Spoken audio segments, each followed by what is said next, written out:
Assalamu alaikum dear students. Today we are learning about the speed of sound waves. तो बच्चों class matric का chapter number 2 आज हम start करने जा रहे हैं और इसमें हम जो टॉपिक डिस्कस करने वाले हैं वो है स्पीड ऑफ साउंड वेव। इसके SLOs क्या क्या हैं, इसमें हम क्या क्या सीखने वाले हैं वो आप इस वीडियो की डिस्क्रिप्शन में भी देख सकते हैं। और दूसरी मेन बात ये कि आज हम इस वीडियो को, इस टॉपिक को कवर करेंगे विथ सिंध टेक्स्ट बोर्ड हो गया, NCERT Indian text board, Punjab text board, और ये सारी चीज़ें हम इस पूरे लेक्चर के अंदर इंशाल्लाह कवर करेंगे। फर्स्ट ईयर के स्टूडेंट्स भी इस लेक्चर को देख सकते हैं क्योंकि ये टॉपिक आपकी फर्स्ट ईयर और मैट्रिक क्लास के अंदर सेम होगा। Dear students, sound speed of sound waves मतलब साउंड की स्पीड आज हमने मेयर करनी है और किन किन साइंटिस्टों ने की, किस तरह से की, वो हम देखेंगे। उससे पहले हम ये जानते हैं कि आपके पास जो साउंड वेव होती है, साउंड वेव कौन सी वेव होती है? साउंड वेव डियर स्टूडेंट्स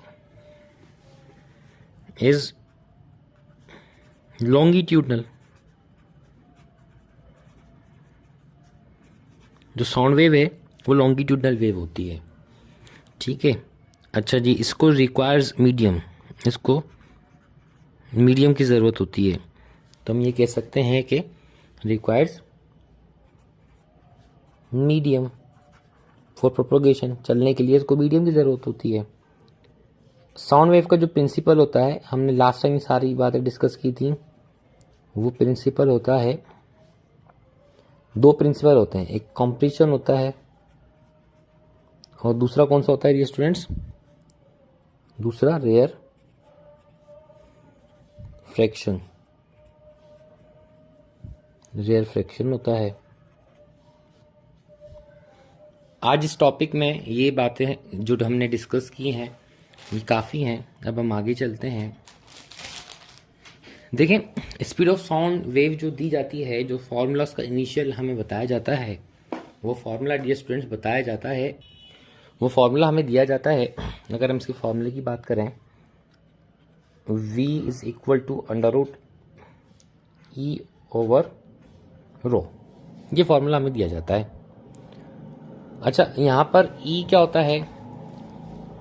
आइए इसको चेक कर लेते हैं ज़रा कि what is mean bye E। E आपके पास जो है वो इलास्टिक मॉड्यूलस है, ठीक है, इलास्टिक मॉड्यूलस। और यहाँ पे जो रो आपको दिखाई गई है वो एयर की या जिस चीज़ में साउंड मूव कर रहा है उसकी डेंसिटी है, इसको कहा जाता है रो। ये ग्रीक लेटर है और ये डिनोट करता है किसी भी मीडियम की डेंसिटी को। ये दो चीज़ों के ऊपर फर्स्ट इक्वेशन दी गई फॉर स्पीड ऑफ साउंड। इसका मतलब ये है कि स्पीड ऑफ साउंड अगर हमने मेयर करनी है तो लॉन्गिट्यूडनल वेव की दो चीज़ें हमें मालूम होनी चाहिए, उसकी इलास्टिक प्रॉपर्टी और उसकी इलास्टिक प्रॉपर्टी, ठीक है, और इसकी इनर्शियल प्रॉपर्टी, क्योंकि डेंसिटी हमारे पास इनर्शियल प्रॉपर्टी होती है। तो ये दो चीज़ें हमें मालूम अगर होती हैं तो हम किसी भी चीज़ की जो स्पीड ऑफ साउंड है, मतलब स्पीड ऑफ साउंड, अगर ये दो चीज़ें हमें पता है किसी मीडियम की, तो हम उसके अंदर स्पीड ऑफ साउंड को मेयर आराम से कर सकते हैं। ओके डियर स्टूडेंट्स, इसमें आप देख सकते हैं कि यहाँ पर आपको जो फॉर्मूला दिया जा रहा है V is equal to √E over P, यहाँ पर दो रिलेशंस दिए गए हैं। दो रिलेशंस क्या दिए गए भाई? पहला रिलेशन तो ये दिया गया है कि जो वेलोसिटी ऑफ साउंड होता है, V मतलब वेलोसिटी ऑफ साउंड। अभी हम बेसिक पर चल रहे हैं ना, आगे जाके हम इसको इंशाल्लाह और मजीद डिटेल में डिस्कस करेंगे। आपका जो वेलोसिटी ऑफ साउंड होता है डियर स्टूडेंट्स, वो velocity of sound directly proportional होता है √E के। इसका मतलब ये है कि भाई आपके अगर मॉलिक्यूल्स ज़्यादा इलास्टिक हैं तो उसके अंदर स्पीड ऑफ साउंड ज़्यादा होगा। क्या मतलब है?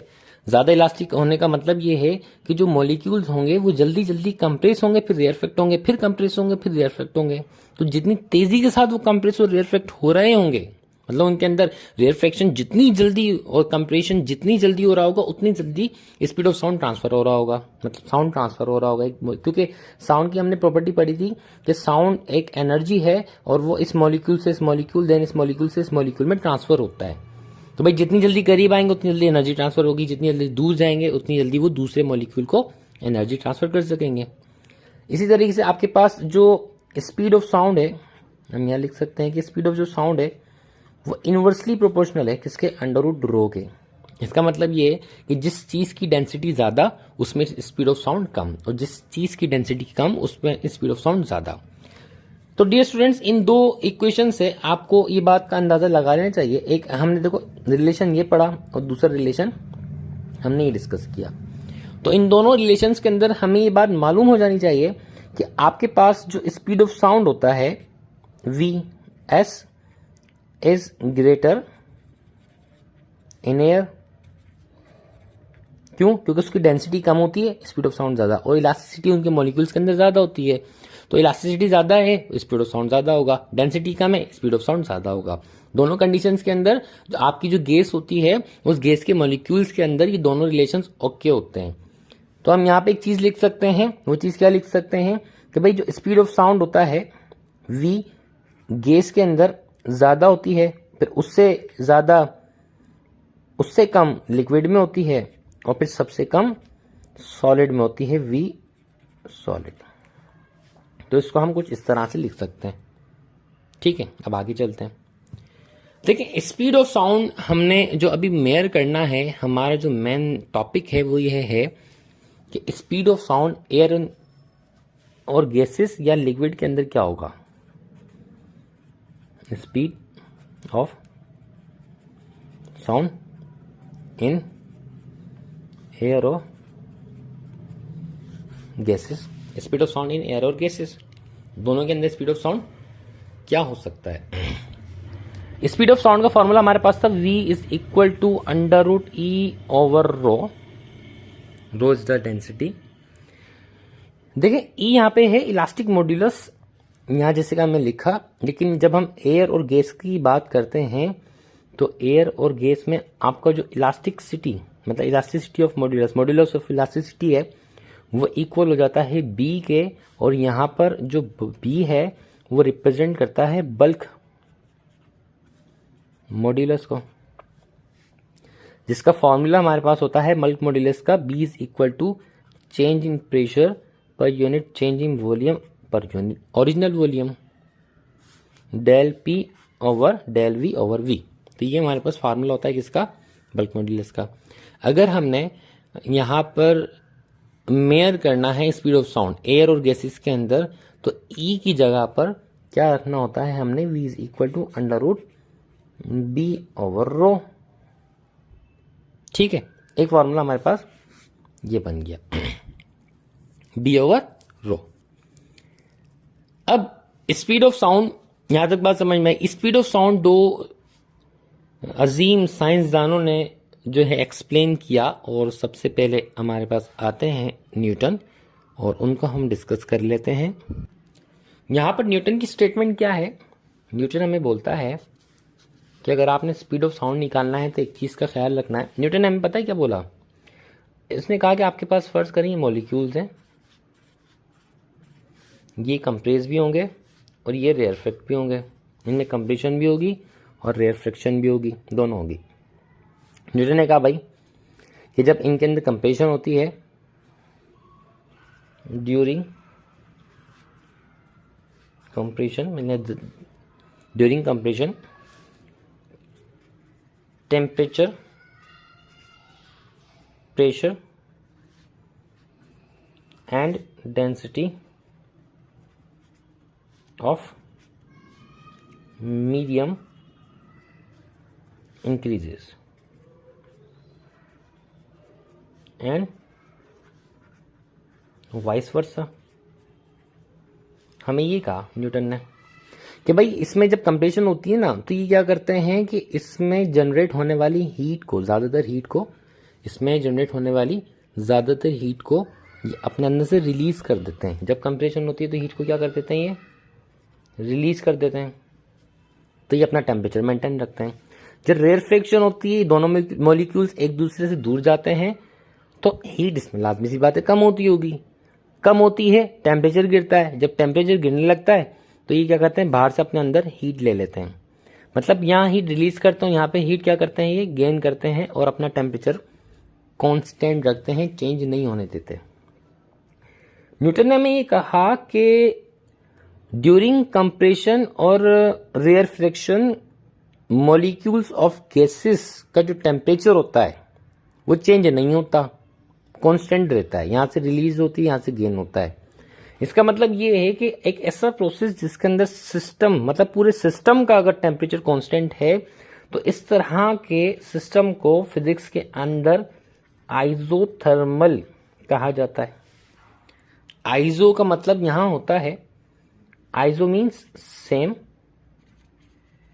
और थर्मल मीन्स टेम्परेचर। मतलब ये कि according to Newton longitudinal wave जिस मीडियम में मूव करती है उस मीडियम का जो टेम्परेचर होता है वो कांस्टेंट रहता है, चेंज नहीं होता। ठीक है, न्यूटन ने इसको मैथमेटिकली भी प्रूव किया। आइए वो देखते हैं किस तरह से प्रूव किया। देखिए, अगर ये कंडीशन हमारे पास आती है तो हम यहां पे यूज करते हैं general gas equation. General gas equation, और वो general gas equation dear students हमारे पास क्या है, वो है P V is equal to N R into T. या हम इसको ऐसे कर सकते हैं, ये तीनों चीजें कांस्टेंट होती हैं, so P V is equal to constant. अब आपके पास कितने वेरिएबल्स हैं, पी और वी है। लेट सपोज आपके पास जो यू है वो सपोज आपने कर लिया पी और v को आपने v रहने दिया। अब यहां पे एक फॉर्मूला लिखता है, मतलब डिफरेंशिएट, हाँ अगर हम इसको करें u इंटू वी का डेरिवेटिव का फॉर्मूला लगाएं बाय टेकिंग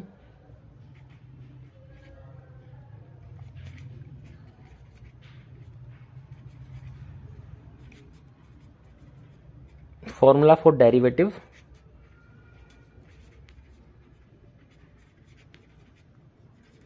आपके पास जो इक्वेशन नंबर 1 है ये कुछ इस तरह से बनेगी कि फॉर्मूला क्या है पहले हम वो डिस्कस कर लेते हैं कि व्हाट इज द फॉर्मूला। आइए, वो फॉर्मूला आपके पास है u इंटू वी का u derivative of v then plus v derivative of u, ये फॉर्मूला है, ये आपने याद रखना है। अब इसके अंदर वैल्यूज पुट कर दें, वैल्यूज पुट कर देंगे तो u आपके पास क्या है, p dv is equal to p dv sorry plus p dv is equal to v, आपकी जगह v रहेगा, देन du मीन्स dp। सही है, ये आपके पास कुछ इस तरह से बन गया। अच्छा जी, अब हम क्या कर सकते हैं, ये प्लस है आपके पास, so p dv plus v dp is equal to 0। ठीक है, इसको उस तरफ ले जाए माइनस का हो जाएगा, p dv is equal to minus v into D. हम क्या करने जा रहे हैं, हमें पता है बल्क मॉड्यूलस की वैल्यू निकालने जा रहे हैं। यहाँ पे हमने क्या करना है, बल्क मॉड्यूलस क्या था भाई, b is equal to change in pressure divided by del v over v। हम इसकी वैल्यू निकालना है, क्यों निकालना है अभी बताते हैं। ये तरीकेकार था स्पीड ऑफ साउंड निकालने का, किसके जरिए, न्यूटन का तरीकेकार था। अब देखते हैं सही है गलत है,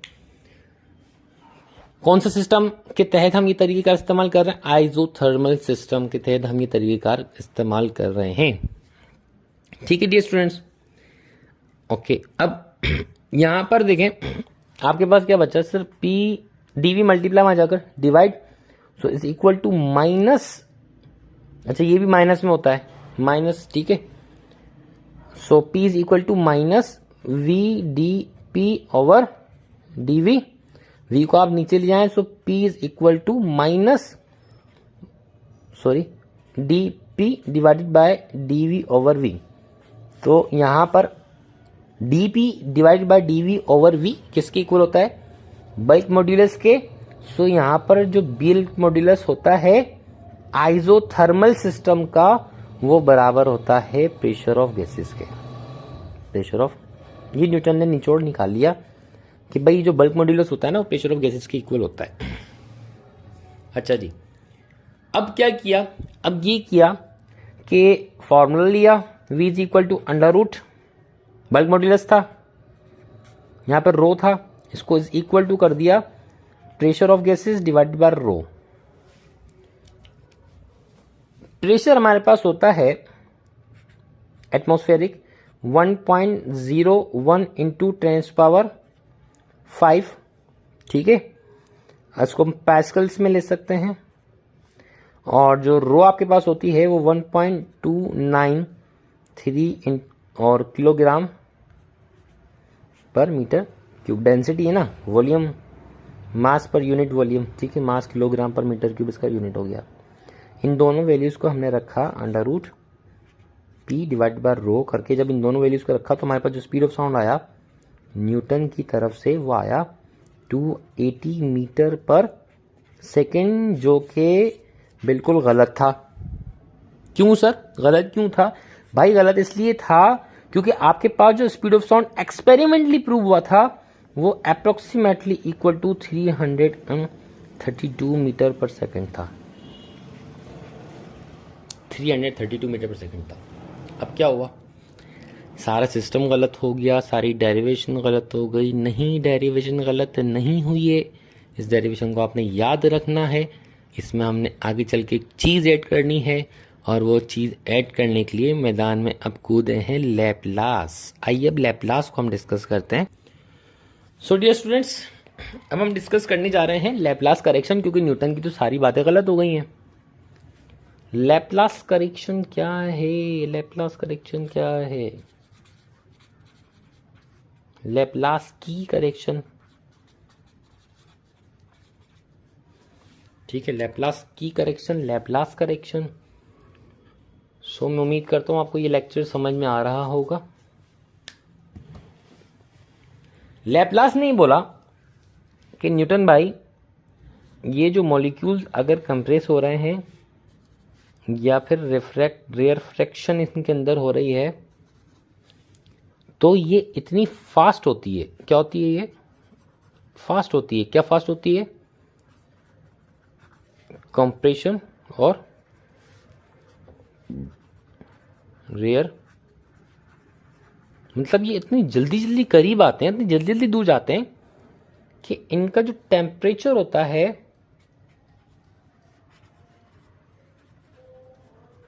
रिमेन्स कांस्टेंट, वो कांस्टेंट ही रहता है, चेंज नहीं होता।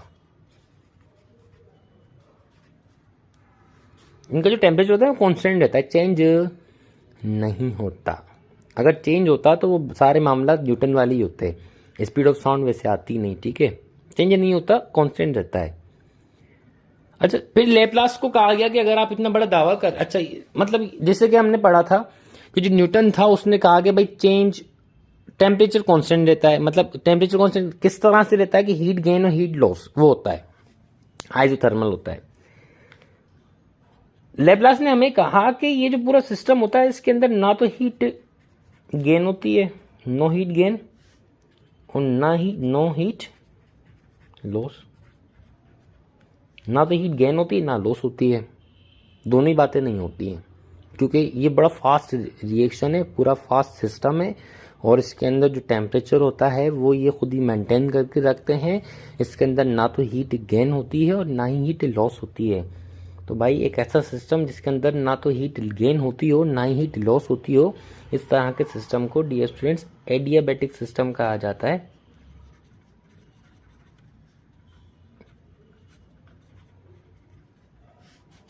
एडियाबैटिक सिस्टम कहा जाता है। क्लियर है? अच्छा, लैपलास ने जब ये बात कही तो वहाँ पर मौजूद लोगों ने कहा कि अगर आप इतना बड़ा दावा कर रहे हो तो इसको ज़रा मेंटेन करके दिखाओ। तो मेंटेन किया, वो मेंटेन कैसे किया? एक फॉर्मूले से। तो हमने लास्ट टाइम फॉर्मूला पढ़ा था, V is equal to pressure over rho. Laplace ने कहा कि भाई ये फार्मूला गलत है, हम इस फार्मूला को सही कर सकते हैं by adding some factor known as gamma P over rho. अच्छा, अब गामा क्या है यहाँ पे? What is mean by gamma? एक नया सिस्टम आ गया है। ओके, गामा पता है क्या है? CP over CV। This is the ratio of specific heat at constant pressure and specific heat at constant volume, जो कि बराबर होता है 1.4 के। वैसे अपना freedoms of degree of freedoms वगैरह भी इसके अंदर इन्वॉल्व होते हैं, लेकिन हम उस चीज़ को डिस्कस नहीं कर रहे हैं क्योंकि वो आपके कोर्स के मुताबिक नहीं है, सिलेबस के मुताबिक नहीं है। अब क्या किया लैपलास ने? अब लैपलास ने किया v is equal to under root, values रखी 1.4, ठीक है। प्रेशर कितना था डियर स्टूडेंट्स आपके पास? 1.01 मल्टीप्लाई 1.01 इंटू 10⁵ डिवाइड बाय 1.293। तो जब ये कैलकुलेट किया तो आंसर आया 330 मीटर पर second. Wow, this was the awesome formula, बड़ा अच्छा फार्मूला था भाई। अच्छा, ये सारा सिस्टम हो गया, 330 मीटर पर सेकंड इसका आंसर आया। तो इसका मतलब ये कि लैपलास ने जो बात कही कि एडियाबैटिक सिस्टम होता है, दिस बात मतलब this statement was exactly true, वो एग्जैक्टली ट्रू थी, ठीक है। जनरलाइज फॉर्मूला जो हमारी किताबों के अंदर लिखा हुआ है डियर स्टूडेंट्स, वो फॉर्मूला है v is equal to under root gamma R T divide by M. अच्छा, अब m यहां पर क्या है? गामा आपको पता है क्या है? गामा क्या है भाई? cp ओवर cv है, सिंपल। आर क्या आपके पास? यूनिवर्सल गेज कांस्टेंट है, यूनिवर्सल गैस कांस्टेंट है। एम क्या है डियर स्टूडेंट्स? मोलर मैस है। ओहो, आर की वैल्यू में लिखना भूल गया। सो 8.314 जूल पर मोल इनटू केल्विन इसकी वैल्यू होती है हमारे पास एसआई यूनिट्स के अंदर। ये जनरल फॉर्मूला है। So this was all about the speed of sound, the Newton and the Laplace correction.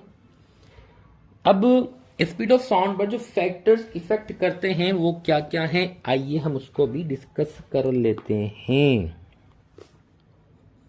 कौन कौन से फैक्टर्स हैं जो कि स्पीड ऑफ साउंड पर इफेक्ट करते हैं? पहला हमने पढ़ना है टेम्परेचर। कैसे? फॉर्मूला लगा दो डायरेक्ट यार, gamma R T divide by M. Gamma constant, R constant, M constant, किसी भी गैस का हमारे पास बच्चा v is direct proportional to T. बस ये हो गया, जितना ज़्यादा टेम्परेचर करोगे उतना ज़्यादा v आपको मिलेगा। दूसरी बात क्या होती है? दूसरी बात क्या होती है? प्रेशर। प्रेशर प्रेशर प्रेशर पढ़ा था, v is equal to P over rho. अच्छा देखो, इसमें ना दो चीज आपको बताई जाएंगी। This concept is very confusing concept कि भाई v is directly proportional to p and v is inversely proportional to 1 over under root row.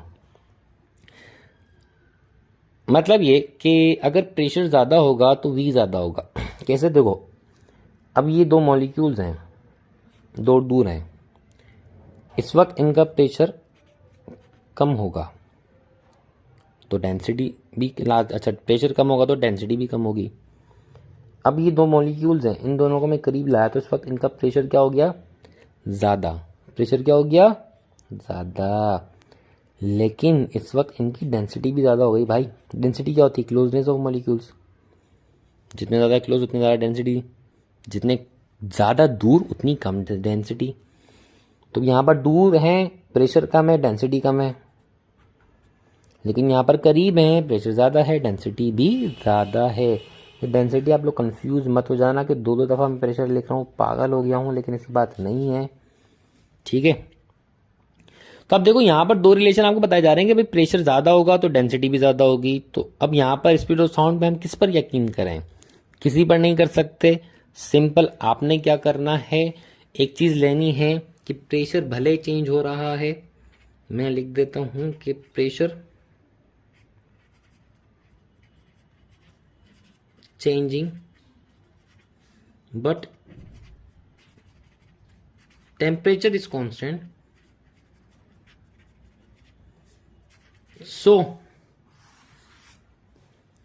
Speed of sound will remain constant। बस ये बात ध्यान में बिठा लो कि अगर प्रेशर ज़्यादा हो रहा है, कम हो रहा है, कुछ भी है, आगे है, पीछे है, ऊपर है, नीचे है, लेकिन टेम्परेचर कांस्टेंट है। अगर टेम्परेचर कांस्टेंट है, ये वाला जो भाई है हमारा, ये कांस्टेंट है, तो भाई स्पीड ऑफ साउंड कांस्टेंट रहेगा। खत्म। अब आ जाओ ह्यूमिडिटी पर। किस पर आ जाओ? तीसरा हमारे पास ह्यूमिडिटी। ठीक है। अच्छा भाई ह्यूमिडिटी क्या है? ह्यूमिडिटी हमारे पास नमी। किसके अंदर नमी? हवा के अंदर नमी। वो जो आपके पास जो नमी वाली है हवा होती है उसको हम बोलते हैं moist air, moisturiser, moist air बोलते हैं। अच्छा, मॉइस्ट एयर के अंदर आपके पास जो मॉलिक्यूल्स होते हैं वो वाटर मॉलिक्यूल्स भी होते हैं। वाटर जो मॉलिक्यूल्स होते हैं उनका मोलर मास आपके पास होता है 18 ग्राम पर मोल। H2O, OH2O, ठीक है। O16 H2 मीन्स 2, तो 16 + 2 = 18 हो गया। और जो एयर होती है उसका 29 ग्राम पर मोल होता है। अच्छा, यहाँ पर फर्ज करें कि आपके पास मॉइस्ट एयर है, तो मॉइस्ट एयर की जो डेंसिटी होती है वो क्या होती है? कम होती है। सर कम इसलिए होती है क्योंकि अब यहाँ पर वाटर मॉलिक्यूल शामिल आ गया है भाई। अब जहाँ पर डेंसिटी कम वहाँ पर स्पीड ऑफ साउंड ज़्यादा, तो इसका मतलब मॉइस्ट एयर के अंदर स्पीड ऑफ साउंड ज़्यादा होगा। सेकंड नंबर पर ड्राई एयर आता है। ओके हो गया। ड्राई एयर के जो मॉलिक्यूल्स होते हैं वो सबका जो मोलर मैस होता है वो 29 ग्राम पर मोल होता है। तो लाजमी सी बात है डेंसिटी क्या होती है? ज़्यादा। जब डेंसिटी ज़्यादा होती है तो स्पीड ऑफ साउंड क्या होगा? कम होगा। Okay, so this was the factors which affect the speed of sound. और मैं ये उम्मीद करता हूँ कि आपको ये लेक्चर समझ में आया होगा। We will meet in next lecture. अल्लाह हाफिज़। Take care of yourself.